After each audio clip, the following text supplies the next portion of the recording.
Sean Spicer, always great to see you. Look, the media treatment of Kamala Harris, what do you make of it? How much time do you have?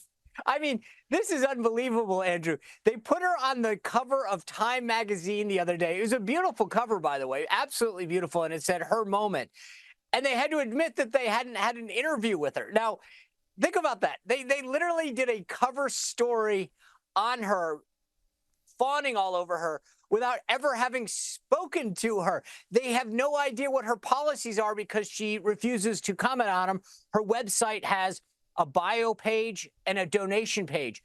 There's nothing of substance there. I mean, look, I'm kind of jealous, Andrew. I got to be honest with you. I keep thinking if I could have gotten away with this, if Donald Trump could have gotten away with this, it's fascinating. I mean, they literally, to say that they treat her with kid gloves is an insult to kid gloves. I cannot believe that she did an interview, her top spokesman, Michael Tyler, today on CNN with a Jim Acosta, frankly, that I don't recognize. I'm going to have to call him Jimmy Acosta because it was like a little baby Jim Acosta. And he said, could you promise to have a press conference by the end of the month? And he said, we'll do at least one interview by the end of the month. That's it. And they don't care. It is literally unbelievable. They got caught yesterday, the Harris campaign, manipulating Google searches and changing the headline and the contents of media stories here in the U.S., the epitome of fake news and disinformation.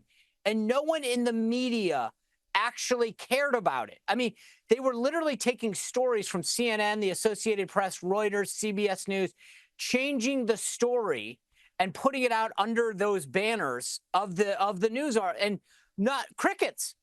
I've never seen anything of this in my life. If it wasn't so laughable, I'd be crying.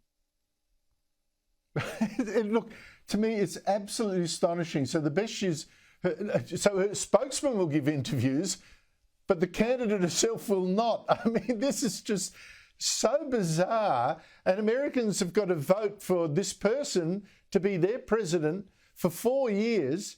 And the best spokesman can do is say, oh, well, we'll give you maybe one interview, probably to a friendly journalist, one interview, and what would that make it? About the first month and a bit of her candidacy? I mean, it's just extraordinary. But it's worse than that. I want everyone in Australia to understand this. Election day is November 5th, but early voting in America in a lot of states starts in September. Their goal is to run the clock out. They don't, as I said, it's not just that she won't do an interview. They won't put out a position paper.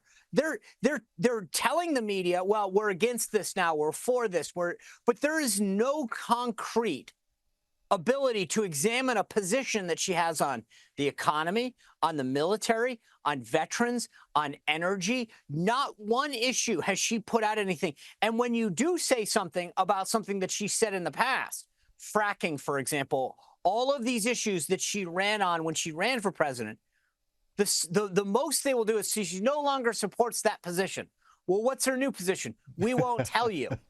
And so it's not that she won't even do interviews. They won't tell you where she stands on anything except to correct you that she doesn't stand for what she used to stand for, but she won't tell you what she stands for now.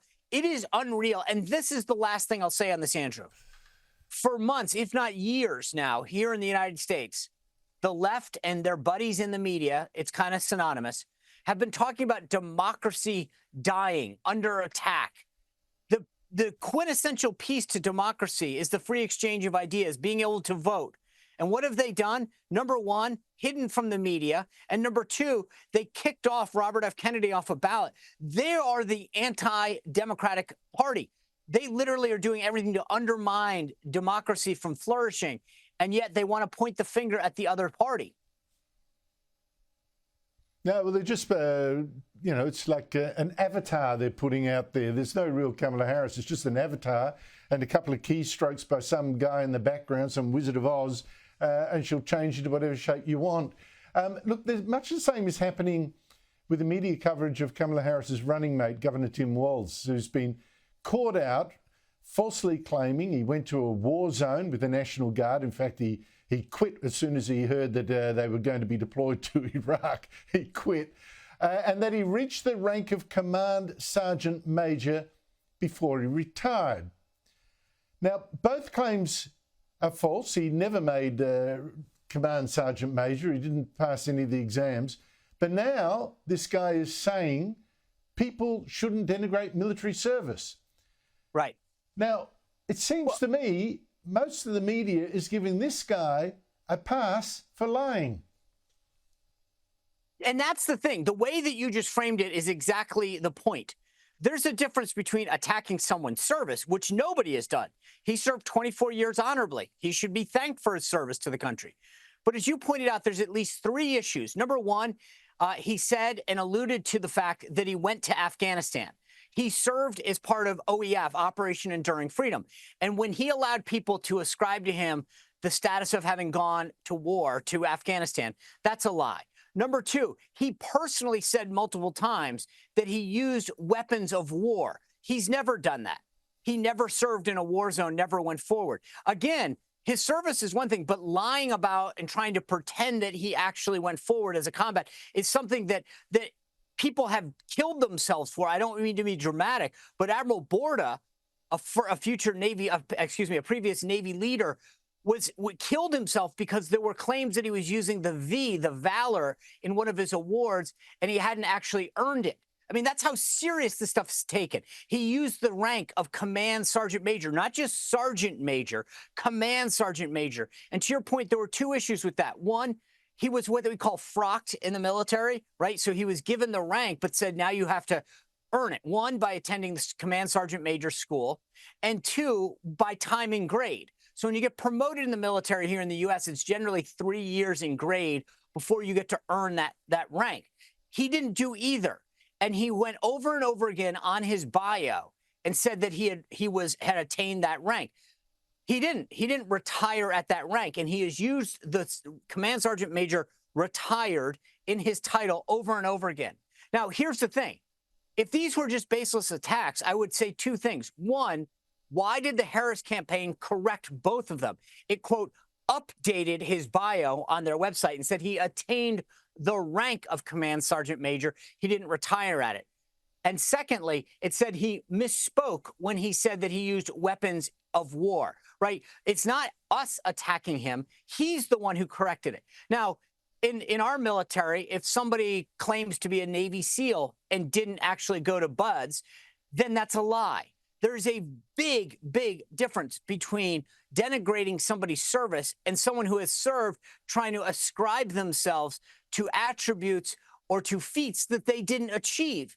And that's a big difference. And that's the thing about how you phrased it. He lied about his record. And what they're trying to do, with the media's help, mind you, is say, oh, you're attacking his service. Well, it's the same media by the way, in the United States that has gone after countless politicians for wearing insignia that wasn't earned, maybe a warfare pin, or using a rank that wasn't earned, or someone who previously claimed or alluded to the fact that they had gone to war. It's just, when it comes to Tim Walz, apparently, hands off. And Kamala Harris, both of them, it's just unbelievable. They're walking through the fires with some sort of mystical protection all around them thanks to the media. I mean, it's just absolutely bizarre what I'm seeing. But just to finish up there, Sean, unfortunately for the Republicans, it seems to be working in the polls. Or have I got that wrong? Because I did see the pollster Frank Luntz point out that in his polling, he'd never seen so much Republican support from union members for Donald Trump. And yet the polls suggest that Kamala Harris is ahead in now a number of swing states that she needs to win to become president. Well, here's what I'd say, because there's several polls. We just had one of the big accurate pollsters, I would say, Robert Cahaley from the Trafalgar Group on my podcast. There's no question that the race has tightened. Like, once you get rid of Joe Biden, they were willing to take a doorknob, to be honest with you. It was anybody but Biden they were happy with. Remember, this woman, Kamala Harris, was rated the most unpopular vice president in U.S. history 30 days ago. Suddenly, she's the most popular person. It's not a question of them loving her. I think it was just anybody but Biden. is what it came down to. That being said, I mean, look, the polls have tightened, and I think that the Trump campaign has to do two things. Number one, focus on the issues and policies. The name calling, and I think I've said this to you before, is like yelling at the referees in the middle of a game. It's not going to change the outcome. Play the game. The score at the end is all that matters. And the Trump record beats her record every day of the week. His policies are more popular. His record is better. And that's what they should focus on, because those key voters in those key battleground states, that's what they focus on, right? So he's got to stay focused on that. And number two, this is all going to come down to ground game. Who can get their voters out in those key swing states once early voting starts and bank those votes, right? That's what it counts on. A poll tells you real quickly a snapshot of where the electorate is. But then you got to get your voters out. You've got to get them to cast an early or an absentee ballot, or on election day, go stand in line and vote. A poll doesn't dictate that you're going to win. It just tells you, you know, how much support you have. Then you've got to actually, almost like a product and a consumer, you got to go get the person to buy your product now. You know they like it. You know they like it better than your competition. But now you got to get them to spend money, maybe go to the grocery store or whatever and actually purchase it. That's what you have to do in politics. You have to get that consumer out, make them cast that vote for you. Well, I don't know. The enthusiasm for Kamala Harris, I wonder whether it's a media creation or real, because that will be critical to getting out the vote. We shall see. It's still several months to go. It all lies into whether it's fake or real, this enthusiasm for Kamala Harris. Thank you so much for your time, Sean Spicer. As always, Andrew, thank you.